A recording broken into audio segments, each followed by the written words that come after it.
পাকিস্তানের সেনাপ্রধান নাকি ভারতের আক্রমণের ভয়ে বিদেশে পালিয়েছেন, আশ্রয় নিয়েছেন বাংকারে।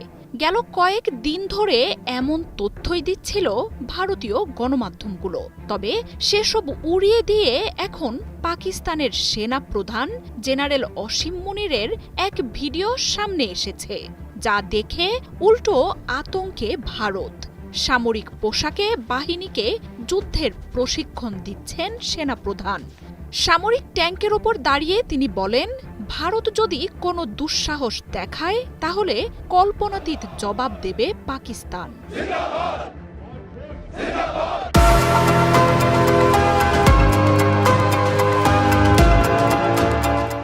সামরিক ঘাঁটিতে উঠছে যুদ্ধবিমান, ঘটছে শক্তিশালী বিস্ফোরণ।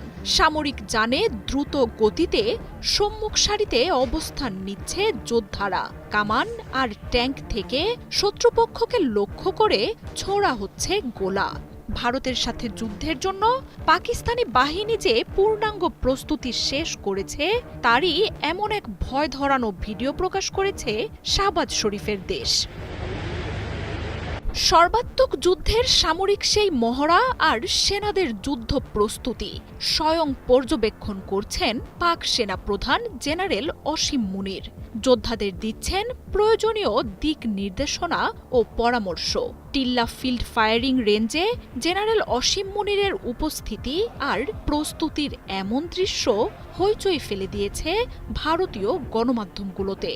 বেশ কয়েকদিন ধরেই ভারতীয় গণমাধ্যমগুলো পাক বাহিনীর এই প্রধানকে নিয়ে দিচ্ছিল ভিন্ন তথ্য, যেখানে বলা হচ্ছিল নরেন্দ্র মোদীর দেশের সাথে যুদ্ধের শঙ্কায় আগেভাগেই দেশ ছেড়ে পালিয়েছেন অসীম মুনির, এমনকি মাটির নিচের বাংকারে আশ্রয় নিয়েছেন।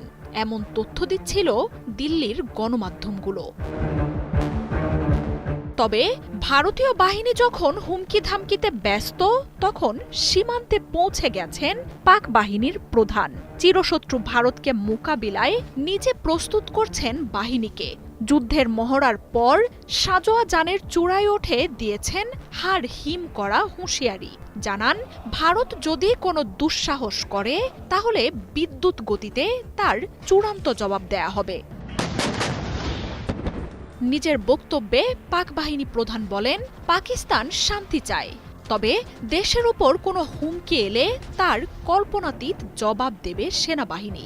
পাকিস্তানি বাহিনীর অপারেশনাল প্রস্তুতি যে কোনো সময় যে কোনো হুমকি মোকাবিলার সামর্থ্য রাখে বলে ঘোষণা দেন তিনি।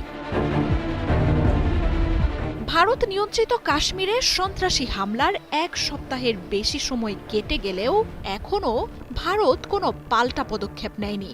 তবে যে কোনো সময় যে পাকিস্তানে হামলা হতে পারে সেই তথ্য দিচ্ছেন গোয়েন্দারা।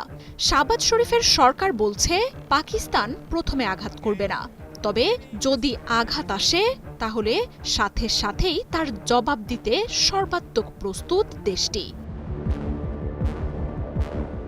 বড় সংঘাতে না জড়ালেও লাইন অফ কন্ট্রোলে টানা গোলাগুলি চলছে দুই বাহিনীর মধ্যে। ঘটছে ছোটখাটো সংঘাতের ঘটনাও। চিরপ্রতিদ্বন্দ্বী এই দুই দেশই একে অপরের শক্তির জানান দিচ্ছে। সীমান্তে মহড়ার পাশাপাশি সমুদ্রেও মুখোমুখি দুই বাহিনী। মার্জিয়া উপমা, ৭১।